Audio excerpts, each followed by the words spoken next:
Maafrika yedu. Amen. Maafrika yedu. Tinotenda Mwari wakatuma muranda wake Paulo maja wa Afrika kuti azozodza vanhu vanotenda sekutenda kwamakaitawo. Imi makaziva zvokwazvo kuti muromo wenhume muromo waMwari.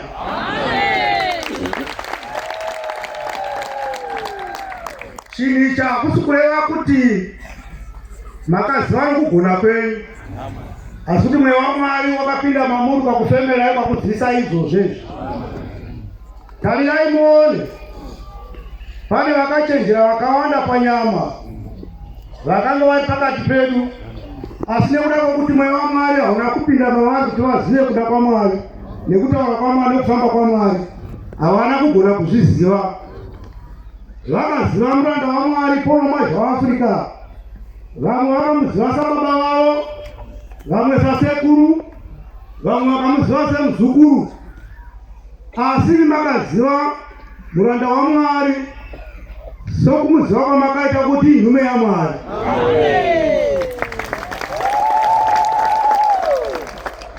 Mukabva mati imi pane zvose zvaachataura chazviita. Hamuna wamakatevera imi kunze kwemuranda waMwari Paulo maja waAfrica.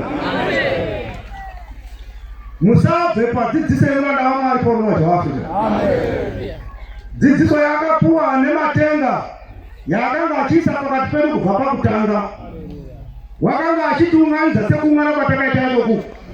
Wopira panapa wotaura iye, vana vaduku varipo vachizvinzwa, vakadzi varipo vachizvinzwa, vakomana nevasikana nevarume vakuru vese varipo vachizvinzwa. Saka hakuna munhu anogona kubirwa kuti unzi ichi hachisiri icho iwo vazva zvichibva mumuromo womuranda waMwari Paulo maja waAfrica. Mukadzi asvika murume akasara. Jesu akataura izvozvo, achitaura izvozvo panguva yaakataura achiti nemazuva okupedzisira vakadzi vaida vachakuya pagore rimwe chete richatora mumwe chete rikasiya mumwe, nekuda kwokuti vanhu havazopindi vese kudenga. Pamazuva ano atiri ana avanhu vaMwari aakuda kuti vanhu vachinamata, nokuti rusero rwakabatwa naJehovha pachezvake. Ndiye ari kuzungura hundi yese iri kuzoenda kunopiswa. Musondo uchapinda mudura. Dura redu ratiri kunopinda idenga ratinopidzwa nemuranda waMwari Paulo maja waAfrica. Saka chinodiwa kuti muzive chinhu chinonzi kunamata. Kunamata hakusi kutariswa kunakirwa nezvinhu. Aiyo, kana muchiverenga Bhaibheri kubva kuna Genesis shoko zvakavharurwa, hapana pawakamboona Jesu paakambokunda kana vanhu vaMwari pavakambokunda. Vaingobatwa vachipomerwa mhosva, vachiiswa matirongo, vachirohwa, vachiurawa, vachidamburwa musoro. Izvi zvaitirwa vanhu vaMwari izvi. Saka imi makatarisira kumitirwo saizvozvo. Panguva inei yangu yekuti wakaipa ngachinyanya kuipisisa sezvamuri kuona izvi. Wakarurama wachinya kudiro kururamisa. Yangu yekuti mutsvage Mwari. Maungano pano kutsvaga Mwari. Tarirai muone kubva tichiita chirayiro panapa. Panapa taunganidza hundi dzakawandisa kwazvo, asi paitinetsa vanhu vachikundikana kukwana hundi dzacho idzodzo.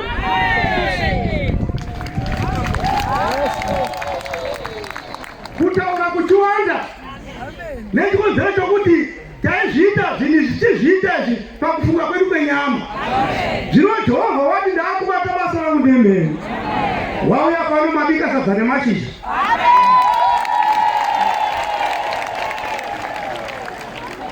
Sadza raibva nemashizha.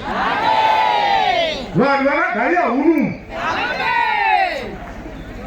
Vanhu vatatu varimo mukutangopinzwa vanhu vari besveturaya vanhu vabuda. Hapana munhu waivara pagedhiresa yajavha nepawari. Asi tavanegara vadii kuti kuonanga vahwiro ye.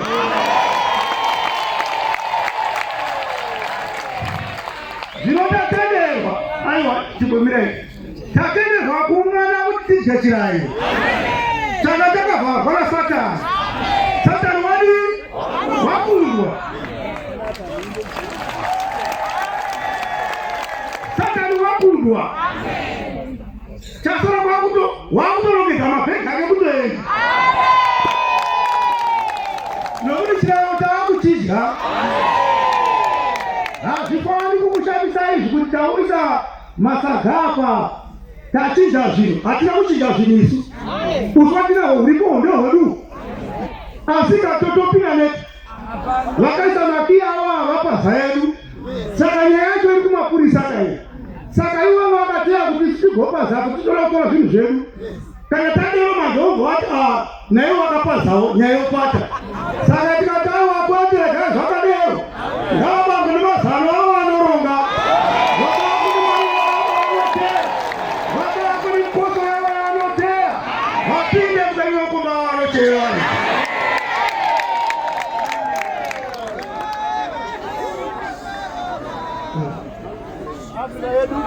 MaAfrica yedu chinhu chinoparadza vanhu kushayikwa kwezorega. Jesu achirayira vadzidzi vake vakati endai mudzidzise.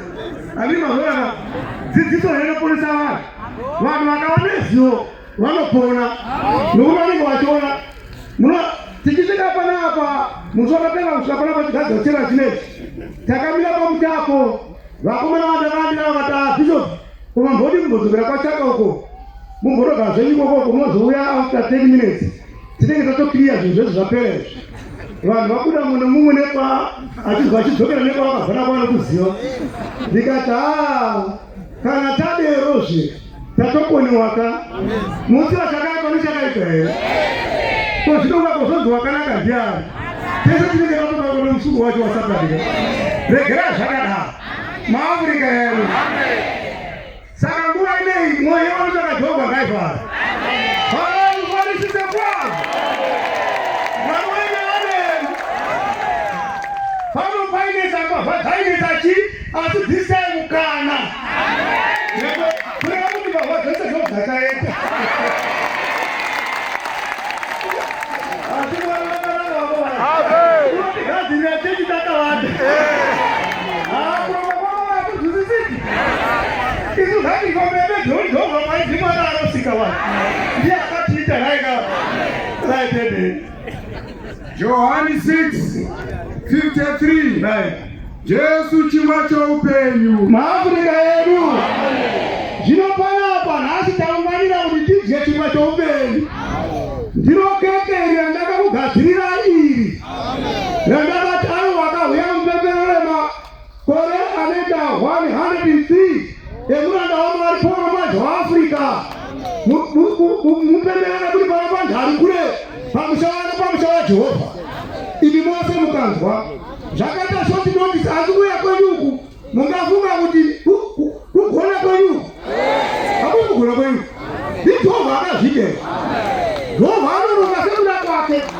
Kuna mwana hakuna chinokona. Panopera kuziva kwevanhu ndopanotangira pfungwa yavanhu chinda mberi.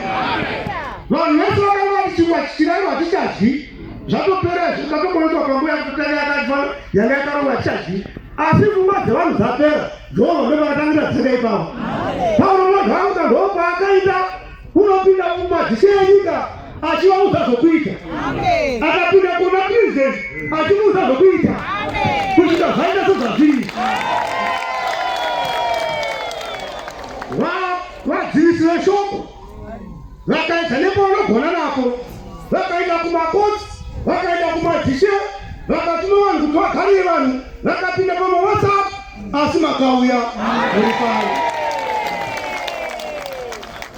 Kune vanhu vane mwoyo miviri vanoda kuti zvenyika vanozvida, zvokunamata vanozvidi kuti vanozvida. Ivi vakasarudza zvokunamata. Nokuva pamafoni yenyu maizoti kune black boots, vanhu vaona nhamunokurohwa chete vanosungwa vamujere. Zvinocheta vacho nditiri pano kai izere MaAfrica yedu zvinotaunganira kuzvachingwa choupenyu. Jesu raitendei.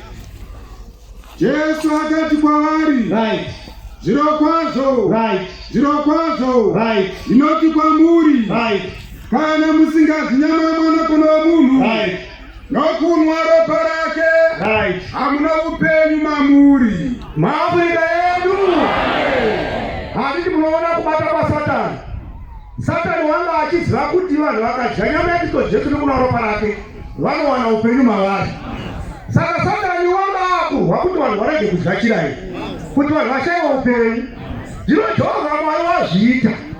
Waita kuti tidye nyama yaKristu Jesu nekunwa ropa rake kuti tive noupenyu matiri. Saka iko zvoda kupinda kunodya Jesu. Chingwa chechi idyai nokutenda, muchidya nokufara naMwari wamanga naye kubva pakutanga pamakasvika pano, muchishayiwa zvinhu zvose asi muchiwana Jesu. Jesu akakubvutisai. Hapana akaziya nenzara, hapana wakatondorwa nechando. Panapa musi watakauya musi wokutanga panapa pakatondorwa zvimwe zvokudaisha nechonotachiri panapa. Vamwe vana vaigona kutobatwa nezvirwere, asi Mwari wakaisa kudziya, vanhu vakadzirwa, chano chikapera. Maafrika yedu. Unodya nyama yangu. Unodya nyama yangu. Nononwa ropa rangu. Nononwa ropa rangu. Une upenyu husingaperi. Une upenyu husingaperi. Iyi ndichamutsa nezaro kupedzisira. Maafrika yedu. Amen. Saka iko zvinezvi maakupinda musendi wanu kuti muine kunodya nyama yaKristu Jesu nekunwa ropa rake, kuti nezvaro kupedzisira mugomuswa. Nokuti chinoita nechinodeoka, Jesu ndiye akakunda rufu, ndiye akamuka pakufa. Saka kana madya Jesu ndiye anozomuka ari mamuri. Maafrika yedu. Haleluya. Nokuti munoona pakurarama kwedu kwatinako kuno, tinorarama isu tiri vanhu vaviri. Munhu ega ega une vanhu vaviri vari paari. Une munhu wakatanga kusikwa, wakanzi ngatisike munhu nemufananidzo wedu wakafanana nesu. Munhu uyu wairehwa uyu wakanga asingari kusimamirira ndakaita nawo. Ai, Mwari haana nyama, Mwari mweya. Munhu wairehwa wakanga uri mweya. Mweya ndo wakatanga kusikwa pabvanzi dzuva apa. Pakazotorwa vhumanje rikaumbwa rikavhuridzirwa kutora kuti mweya uyo uchipinda muvhumu ichiita hovhorosi yomweya. Saka zvino tiri papapa pane zvinhu zviviri zvakabva pakasiyana zvakabatanidzwa zvakaita kuti chimwe chete. Nyama yakabva muvhu, mweya wakabva kumusoro kudenga kuna nani? Kuna Mwari. Saka zvinhu izvi zvinopesana mafungiro nemaitiro. Handiko zvonaka? Asi zvino tinozotodiwa ndechinorewo.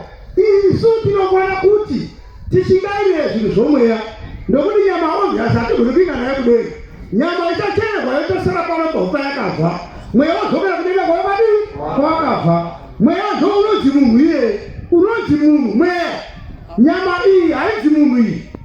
Saka tichizoona kana mweya uchiri wabuda munyama umu, wakunonzi ichi chitunha ichi haachadzi munhu. Vakuru vedu vaiti munhu waenda, nokuti vaziva kuti mweya ndo unodzi munhu. Maafrika yedu. Saka zoita gara mamuri inokubatsirana. Vamwe vedu vataibata navo kare havana kugona kuva nezivo yerudzu.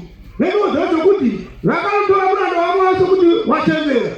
Zvikanzi muranda wamwari wachembera. Mwari unochembera. Mweya unochembera. Iko zvinhu zvamunoona panapa. Handiti mototi ndiri chirema. Ukandoona ndichirapa uri muhope dzako unondoona ndichiva ndine marondoro. Handinoona ndichifambira. Kuti auri ndiye anosimba nechako wacho here. Ndiye anenge achirapa kwauri. Maafrika yedu. Iyi inyama haina basa iyi. Inosara pano pai pasi. Ndosaka hatigoni kusipira nyama yedu nokuti kuti hatina basa nayo. Chinhu chatinoda isi kuvaenda basa raMwari patema basa chi? Basa. Maafrika yedu. Amen. Nokuti nyama yangu. Nokuti nyama yangu. Ndizo zvokudya zvokwadi. Ndizo zvokudya zvokwadi. Neropa rangu. Neropa rangu. Zvokumwa zvokwadi. Zvokumwa zvokwadi. Maafrika yedu. Zvino vanhu vaakupinda musendi wangu kuti mine kunodya zvokudya zvokwadi. Zvisiri zvokudya zvenyama. Nokuti kudya kwatinodya tichidiko kunovaka nyama yedu. Saka iko zvino taakida kunodya zvinhu zvokuvaka mweya. Kuti mweya unotiwa chaini panani? Pana Mwari. Tirambiri chinyamata Mwari. Tikisakisa macho kakarwa raJeso kuti pamazuva iwawo akupedzisira wakarurama atinyakuramisa. Hatigoni kunyanyakuramisa kana tisina kuganya nacho Jesu nekuna ropa rake. Nokuti Jesu ndiye akakunda nyika. Kana tadya Jesu takunda nyika. MaAfrica yedu. Amen. 1 Korinto 11:23. Tsika dzakafanira patafura yashe. MaAfrica yedu. Amen. Zvinhu zvose zvine maitirwo azvo. Saka ivo zvine zvichatasira netafura yacho nhaka. Saka pane zvinhu zvinotarisirwa kuti tichiita zvino. Mukadzi kana achiperekera murume wake mvura anenge achinopfugama. Asi kana achitaura naye hake dzimwe nhambo anogona kuti akamira. Asi kana akusvika unopereka zvokudya anofudi anopfugama. Itsika idzodzo naika. Vanhu uyu munhu akabva kuvanhu wakarayirwa une tsika naika. Ndopane hunhu ipapo. Nokuti kana hunhu ukasara muvanhu unombosara wangu munhuwo zvako. Asi uchiti apa hapana nezvemunhu apa. Hazvinei kuti une svutu, hazvinei kuti une bhenzi, asi vanhu vanenge apa hapana nezvemunhu. Asi uripo wakamira uri jairi. Nechimwe zvacho kuti unenge waonekwa kuti uri munhu asina njere, asina hunhu. Handikazvonaka. Nokuti munhu ane hunhu kwaanoita zvinhu zvounhu. Ungashandiswa here kuti iwe ita chinhu chakati uchinoona kuti chinhu chakashata ndwoita.